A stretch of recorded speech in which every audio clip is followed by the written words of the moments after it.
अगली सुबह छहों बहनें मिलकर अपने बाबा जान के कमरे में पहुंची। नम्रता से बोली, बाबा जान जंगल जाकर अपनी छोटी बहन से मिलना चाहती हैं, हमें उसकी बहुत चिंता है। दरअसल राजा का दिल भी ही अंदर बेचैन था। वह भी जानना चाहता था कि उसकी सातवीं शहजादी किस हाल में है। इसलिए उसने बिना देर किए इजाजत दे दी। छहों शहजादियां सफर पर निकल पड़ीं। उधर जंगल में सातवीं शहजादी अपने शहजादे के साथ खुशी से रह रही थी।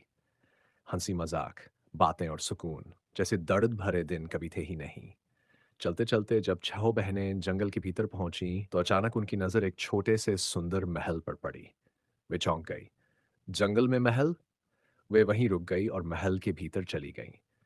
जैसे ही वे कमरे की ओर बढ़ीं, उनकी आंखें खुली की खुली रह गई। उन्होंने देखा, उनकी सबसे छोटी बहन एक बेहद खूबसूरत शहजादे के साथ बैठी हंस बोल रही थी। वे अवाक रह गई।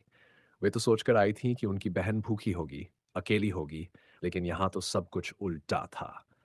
उसी पल सातवीं शहजादी और शहजादे की नज़र उन पर पड़ी।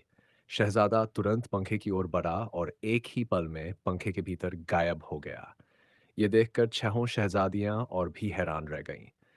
सातवीं शहजादी अपनी बहनों को देखकर बेहद खुश हुई। वह उन्हें अंदर ले आई, बैठाया और बाबा जान का हाल चाल पूछा। सातों बहनें मिलकर देर तक बातें करती रहीं। हंसी भी हुई, यादें भी ताज़ा हुईं।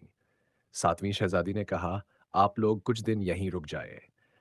छहों बहनें रुक तो गईं, लेकिन उनके दिल को चैन नहीं था। उनके जहन में एक ही सवाल घूम रहा था, वह पंखा आखिर है क्या? एक दिन छहों बहनें आपस में फुसफुसाने लगीं। हम तो सोच रहे थे कि हमारी बहन किस हाल में होगी, लेकिन यहाँ तो उसका अपना महल है और उसका अपना राजकुमार भी। एक और बोली, और हम महल में रहकर भी दुखी थे। न हमारे पास कोई राजकुमार है, न ऐसा सुख। उनकी आंखों में जलन उतर आई और उसी जलन से जन्म लेने लगा एक खामोश षड्यंत्र। क्या ये बहनें अपनी छोटी बहन की खुशी सहन कर पाएंगी, या ये जलन किसी बड़े तूफान की शुरुआत है? जारी रहेगा।